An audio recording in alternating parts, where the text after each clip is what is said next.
Hey everybody, welcome to Burnout Box. Ooh, episode 34. Crap. That was just a guess. Aw, this is why I don't wear this on me. Uh-oh, you lost it. My butt's too big for my pockets. Rebecca's microphone fell off. We've been on vacation. Now we're back. Back and better than ever. We're going to try a little something different for Burnout Box this time. We're gonna do topical Burnout Box. Not topically applied, but topical subject matter. So we got some stuff that Rebecca and I are going to talk about, and you guys feel free to comment as much as usual. We will not necessarily be taking like Q&A serially like we normally do, but we'll be taking it in context. So feel free to ask questions, but we may not be able to answer every single one of them. He's saying, stay on topic, please. Thank you for translating. No problem. Rebecca's a great Justin translator. Not everybody always knows what I'm trying to say. Do you always know what you're trying to say? I do. Oh, okay. I do. Okay, cool. So, something different today. The camera is like staring us down. I know. I'm a little intimidated by the camera. I have performance anxiety. What did you guys put on the camera? A wig. It's this big like box thing with these wings on the side. I think it's designed to like help with glare or something. Because we are under all these lights over here. Whoa. I brought my camera from home, so we have a dedicated streaming camera now. Oh, that's your camera from home. Oh. I've never seen it wear that wig before, Chris. That's fancy. That look fancy. Yeah, cool. Wow. Getting on the up and up around here. So, what's our first topic? Is it okay if we go with dream car builds first? Yeah. Okay. Yeah. You go first. You have a way cooler dream car build. Do I really? Yes.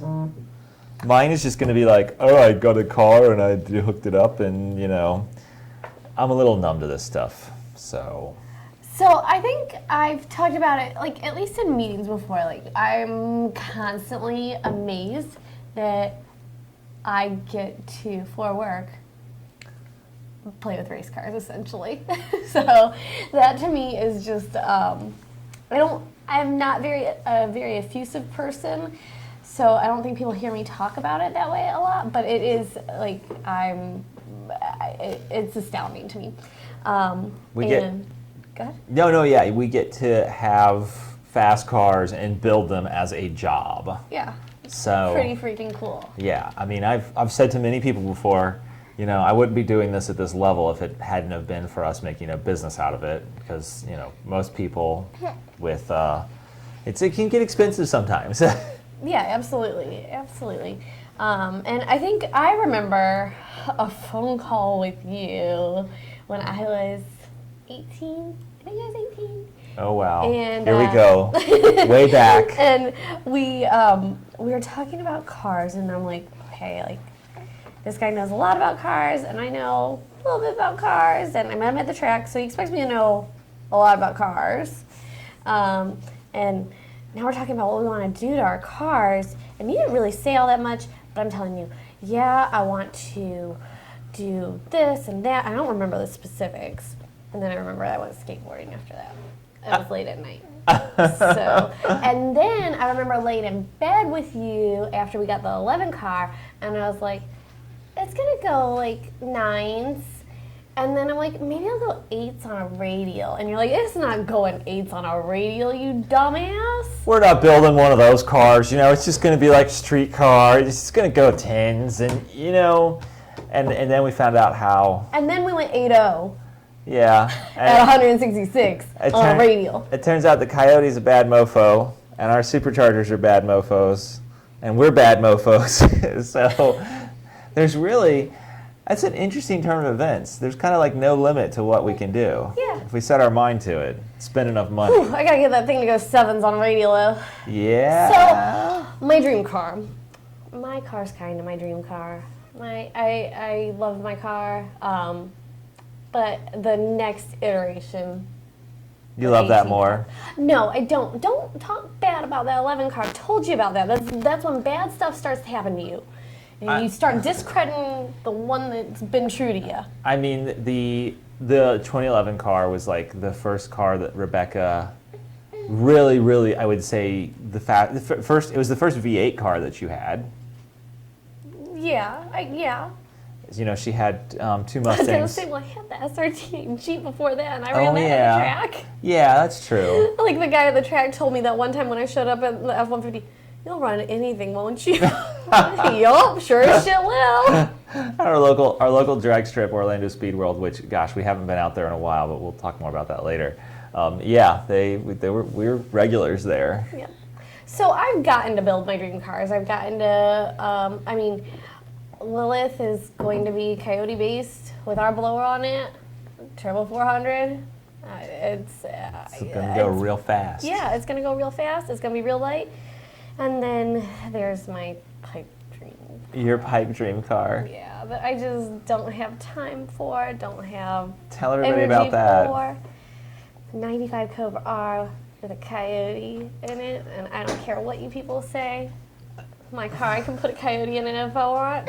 You know, and a Turbo 400. I've been doing market research on 95 Cobra Rs, and because you're that good. They go anywhere from they're actually up to about $24,000 to $26,000 to buy, to buy a 95 Cobra R. I'm not going to talk about mileage because it was a factory race car. It had a VIN number, but didn't have AC, didn't have radio. Some of them are totally stock. Some of them have been modified with roll bars and 5-point harnesses and stuff for actual open track road racing. Not competitively, but HPDE type stuff, driving school type stuff. So, yeah, they're out there, yeah. And I know, but I have too many projects as it is. That is my ultimate dream though, because my first car ever was a '95 Mustang. I think somebody wants to see you. I think so, and so I'm very, very partial to that car. And I want it to be a 95 Cobra R because of the specialness of it, and also because if you had a 95 Cobra R, chances are you took decent care of it, and it's not going to be all ragged out, and I don't want something that's all ragged out. I was always a New Edge fan. I know. I had my first Mustang was a 2000 3.8 liter automatic V6 Mustang. People say that I was special because I drove a V6 Mustang. I definitely thought so too. That you were special? Yeah. So my dream, people made fun of me. That's what I'm trying to say. Back then, my dream car was the 99 Cobra because that was the most bad arse Mustang at the time. I mean, I had a Mustang for 3 years before the 03 Cobra came out. I got my 2000 in late 99, and the 03 Cobra didn't come out till late 2002, mid to late 2002. So am I doing the math right here, everybody? That sounds right. Yeah. I don't know. Yeah. I'd have to go.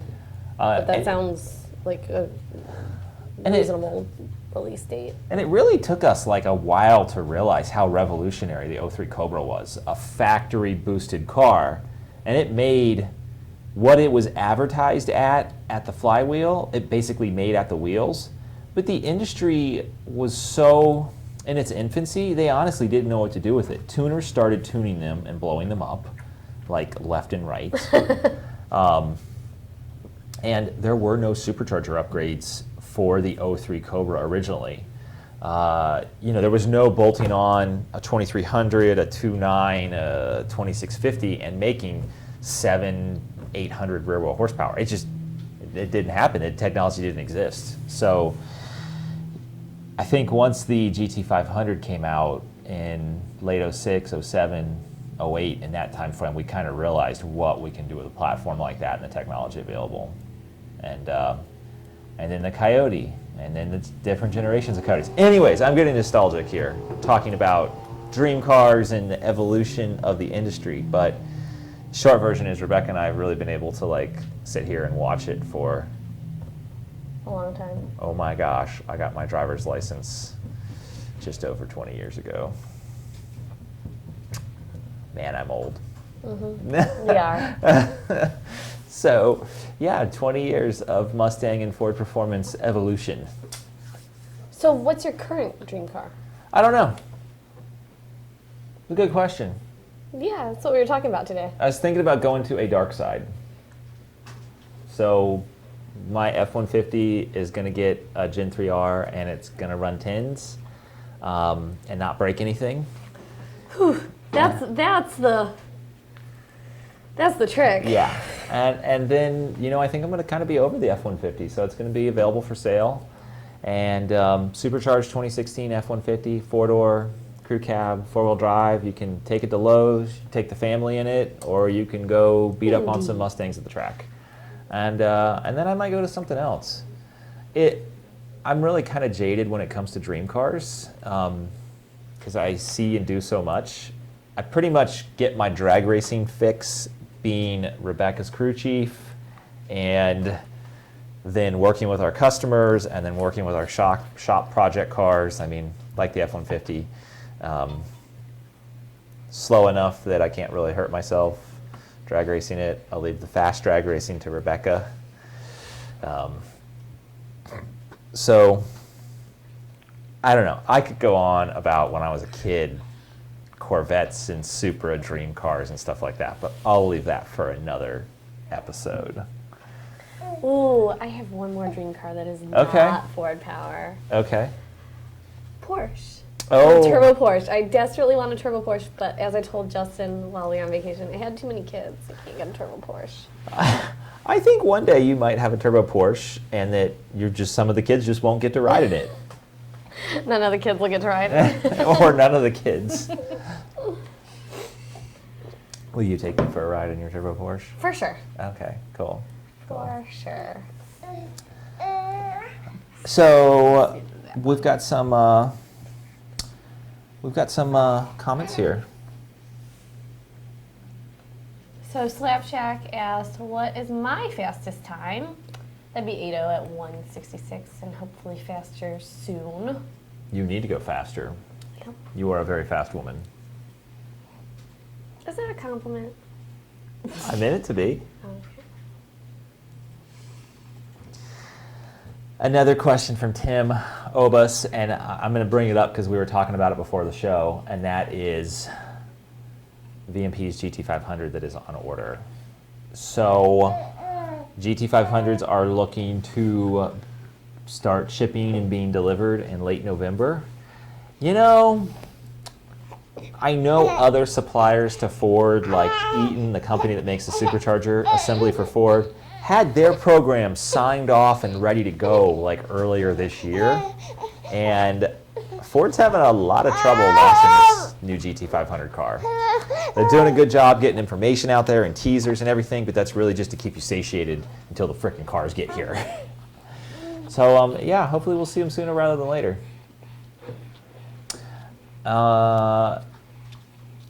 What other topics do we want to touch on today? I know Chris has got some pictures and stuff like that. He may have been bringing them up. He did.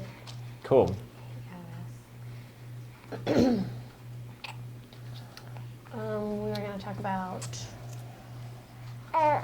2020 GT500, which you just kind of touched on. Is there anything else we want to say about that, or anything that we want to talk about? So I do want to talk about the GT500 if we're going to roll into that next. Yeah, let's do it. It is the second coming of a factory, really the third or fourth coming of a factory supercharged Ford application. You really had the Lightning in recent history. Mm-hmm. Technically, you could go all the way back to the Super Coupe. You could go Super Coupe, yep. And Or then, Turbo Coupe, Super Coupe. well, then we're going to get into Oh, this EcoBoost mess. And, Yeah, we'll stay away from Turbo. But for the V8 enthusiasts, it really started with the Lightning and went into the 03 Cobra.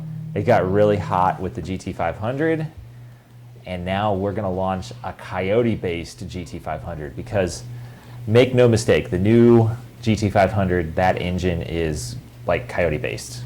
It's Coyote on steroids because they've designed a Coyote from the factory to take boost. And that's really exciting.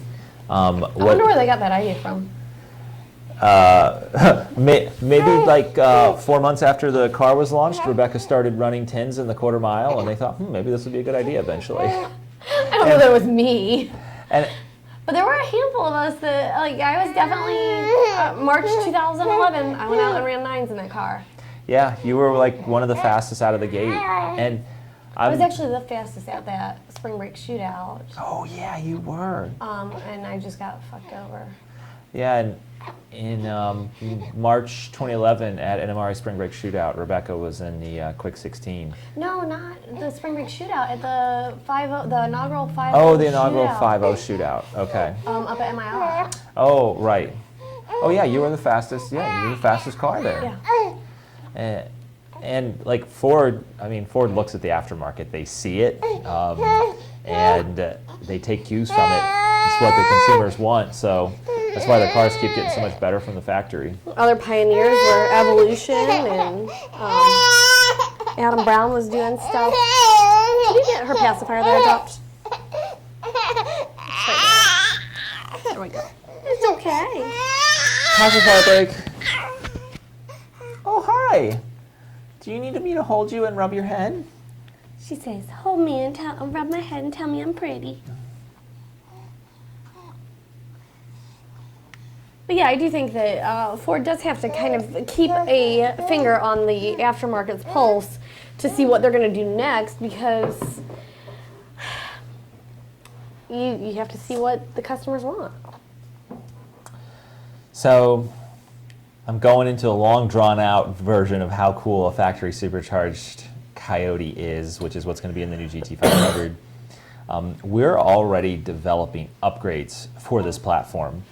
And it's a new supercharger, it's a new cooling system, it's new everything, but there's a lot of similarities in the way the technology works, and we are experts in extracting more horsepower from that technology. So I'm wasting no time designing parts and upgrades for the 2020 GT500. So when it's here, we start tuning them, we start upgrading them. It's going to be pretty easy to make a buttload of horsepower.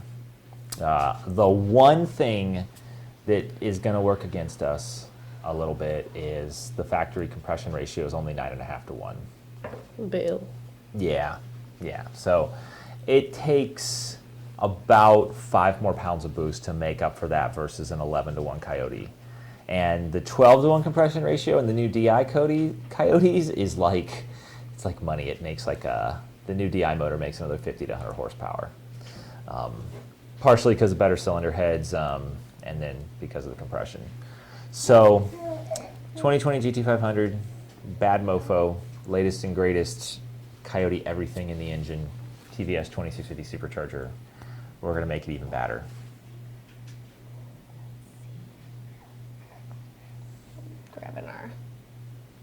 Grabbing our notes. Yes.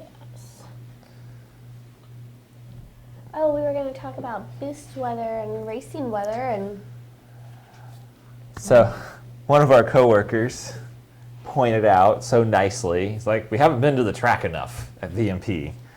And he's been with the company about 4 or 5 months now, and he's been around for the birth of Indigo and some of the summer show traveling, and the painfully hot Florida summer weather where it's 90, 95.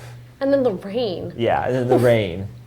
Like, or our local drag strip, Orlando Speed World, closed for like a 2 or 3 week long summer vacation just because they know it rains so much that time of year. Yeah, in the afternoons. For some reason, Orlando's like a magnet for the rain. I feel like it can be not raining anywhere else in the vicinity, and it's raining directly over the track only. I mean, and we really don't mind rain unless we're trying to do drag racing. Then it's a buzzkill. Yeah. Oh gosh, it sucks to drive out to the track and find out that it just started out of nowhere pouring here. I mean, we've done that. Had to hide in the trailer down during a torrential downpour. Yeah. You get the car loaded up. You get all your tools and equipment. You get ice, and boom, you're done. So, but boost weather is coming up. Yeah, so Supposedly. hey, like I walked outside at like 8 in the morning. I'm like, it's cool. What's going on? When we woke up the other day, I was like, it's 66 out, Jess. Oh my gosh. Yeah. It didn't last long. I didn't say 66 for long, but. Where are my long pants? We just gotten back from Denmark and Sweden. It was cold there. Yeah. It's like boost weather year round there. Yeah. It's like other places do not enjoy as much sunshine and warm weather year round as we do this close to the equator. So, are we getting many questions, comments, that type of stuff in? I'm putting what's staying relevant to the topic. Okay, cool.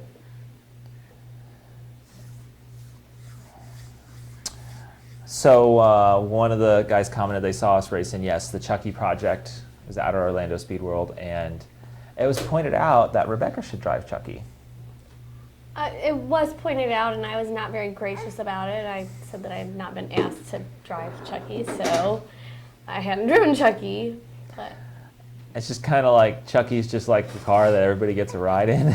So your turn will come eventually, but I guess so. You're not going to go out of your way, I don't think. No, I mean, it'd be fun to go do it, I guess.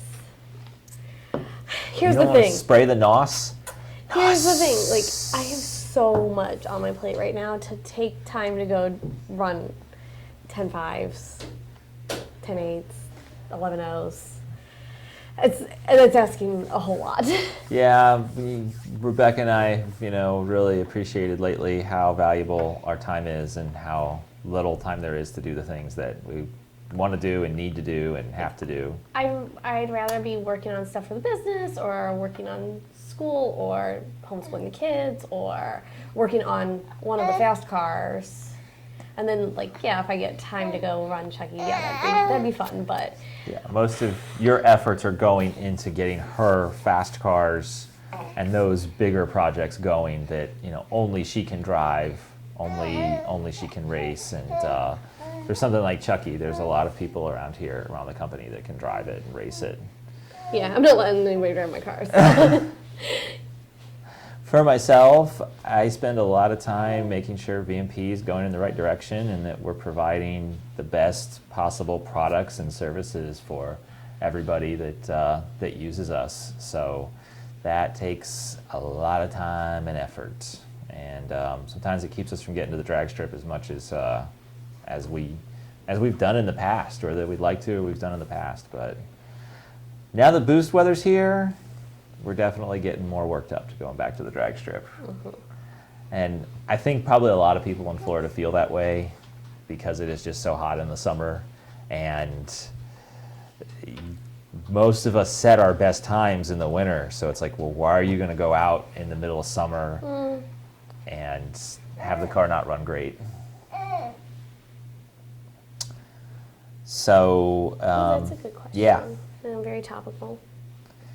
So somebody asked, how do you tell when it's good weather to race in? Is it DA? Ooh. So I am very much the car runs what it runs type of person. Like, yes, I want favorable weather, but I don't have any control over that. I have control over other factors. I don't have any control over the weather. I haven't perfected that. And a lot of times I used to see this all the time. There was for a while, oh, well, in good DA, it would have run this. And that drives me insane. No, the car ran what it ran. It doesn't matter what it would have ran. It is what it is. The bench racers. Yes, it makes me insane. But yes, DA, density altitude, is definitely a factor in whether it's good weather or not. So for good, the denser the air is, the more air you get into your engine, the more horsepower you make, essentially, is the really, really abbreviated way to say that. So yeah, DA is important, but we were out at Lights Out, and it was so humid, and it so you look at something called water grains. It's the amount of water in the air essentially, and guess what? Water doesn't combust, so everybody was way down on horsepower. Not only that, it also makes the track kind of slick. So you're looking at. I'm laughing over here because people were putting towels on their We had to put a windshields. towel on my windshield Yeah. to keep the condensation off so I could make a run down the track. And then we stopped racing shortly after that pass because you could not see the end of the track. Yeah. It was very eerie. Yeah, and it was like, and the DA, the DA picks up, density altitude picks up temperature, pressure, and humidity, but, humidity only being one component in that calculation, looking at water grains separately is a good thing to do to have a better overall Absolutely. picture. So DA kind of combines a bunch of different factors. I was going to talk about temperature too. We talked about it being too hot for boost weather, too hot for racing. The other thing that happens with not making as much horsepower because of the heat is the track goes away. You get really, really hot day and the track gets slick. Radial tires have an operating temperature range. They do not want to be over 130 degrees Fahrenheit. And they also don't want to be under 60 or 70 degrees Fahrenheit. Right, they're very kind of particular. Let me group this into some good, better, best weather conditions. A warm, sunny day can be okay if there's intermittent cloud cover to keep the track cool. Yes, if you can get some clouds over that track, that's my favorite thing. Yeah, and it's weird. You'll even see cars run slightly faster in the shade, literally, than they do in the full sun. And I think it's just minute improvements in track conditions and also cooler air getting sucked into the engines. So that being said, that's your sunny day, your warm sunny day. That's usually going to be 2,000 to 3,000 foot DA at sea level. Places that are above sea level, just go ahead and stack it. If you're already 1,000 feet up and your weather conditions are bad, you could be 3,000, 3,500 easily. Obviously, I hear that some of the tracks up in Colorado, mile high type tracks, yes, they're 5,000 feet above sea level, but they will see 8,500 Yeah, DA I've heard days. 9,000 Yeah. feet And days. if you're an airplane pilot, you're actually very familiar with this because you have to know how much power you have available for takeoff, runway lengths, stuff like that. So let's talk about mediocre. If you can get a day that is 500 to 1,500 feet above sea level, DA, density altitude number, that is pretty decent day. We will get those. Listen, our winter, we will get 60-degree days pretty regularly, even into the high 60s, low 70s with sun and stuff. So, especially if you can catch it in the morning or the late afternoon, that's a good situation. In the wintertime, the humidity is lower, so the water grains are low, everything's happier. And then you have your unicorn days, where you run your best times. That is 500 feet, DA, 0, even negative 1,000. Some. God, I've so rarely seen negative DA numbers. Yeah, usually those negative DA numbers, they're transitional, and you have to catch them for an hour or two window early in the morning or late in the evening. Yeah, I feel like you see them up on the East Coast, where Yeah. the elevation isn't too high. MIR, ATCO, Cecil, you'll see them there the East more. Coast has a lot of good weather in the fall and in the spring. And do you remember when we were at NMRA in Georgia and they shut the track down because it was too cold? Oh yes, and that's an interesting feedback loop. Yeah. If you can get cars down the track, the cars warm up the track. They do a pretty good job at it. Both friction of the tires on the surface and the heat coming off the engines and the radiators and everything and the exhaust. But NMRA had enough after 2 wrecks and an A105 car putting itself on its roof. They were running pro mods and cars like that took a lot of prep time between runs, and the teams just weren't firing the cars up and running down the track fast enough. I mean, you can still run a car every couple of minutes, even the fast cars, if your teams are staging properly. And this, I don't know, this is the thing about fast cars. The faster they are, the more drama. The slower it is to get them to the point of getting down the track. Yeah. It's true. Oh, that was before we had the motorhome too. Yeah. So and Orion was brand new. I had to go sit in the truck with him. Yeah. That's a whole nother story. I mean, we can do an event, a show about, you know, equipment and tools and vehicles and trailers for drag racing and motorsports events, because we've been down that whole road. But yeah, so that's kind of the some of the different grades of boost weather: good, better, bad, decent, and really good. I mean, I think when I went 8.3 with the old blower, the DA was good, but it wasn't phenomenal. It certainly wasn't a negative DA. Yeah, like the exciting thing about the faster your car gets is that even in, you know, bad weather or marginal weather, it's still a pretty darn fast car. And if you're at a racing event, everybody's on equal footing that way. It's just when you're internet racing that people are like, well, my car would have gone faster with, you know, better weather, but you weren't there, so you don't know how bad the weather was. Yeah. And conjecturing about, oh, well, the weather must have been really good because they're wearing hoodies. You know, some people just wear hoodies just to wear hoodies. And sometimes it's cold, but there's so much water in the Yeah. air that you can't actually get anything down the track. And that's like, the faster your car gets, the better you have to be at suspension tuning and engine tuning every single run. You know, I know tuners that have a knob in the car, and they'll be adjusting the calibration, the tune in the car, and the suspension right up until the car makes a pass. So you can watch the cars in front of you, and you can see what they're doing and get an idea of how good or bad the track is. It's real telling when the car that has lane choice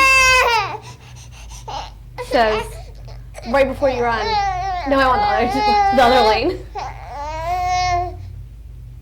Yeah, they know something's up. And sometimes you're just kind of, you know, that's the hand you're dealt, and Okay. you do the best you can with it, but nobody wants to turn down the tune and, you know, have the car go on a slow pass, especially if you're in a competitive racing and you're in, you know, final eliminations. So sometimes you just take your chances and you send it, and sometimes it pulls something off and it hooks and it goes, and sometimes it just spins.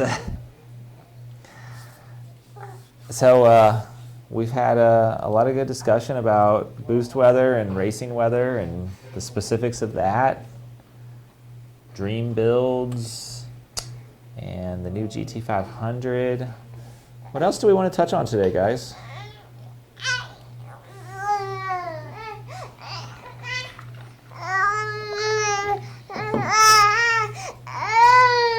I've got a very mad baby.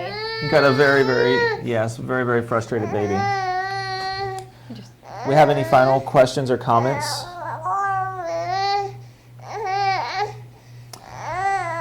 So, I think we'll save that for another show. Well, I think that is, I think that's about it for today. You guys want to wrap this up? Do we want to like call for Yeah, questions, or not questions, topics for next week? So we're going to take topic suggestions. Do we want to take them on Wednesday, Chris?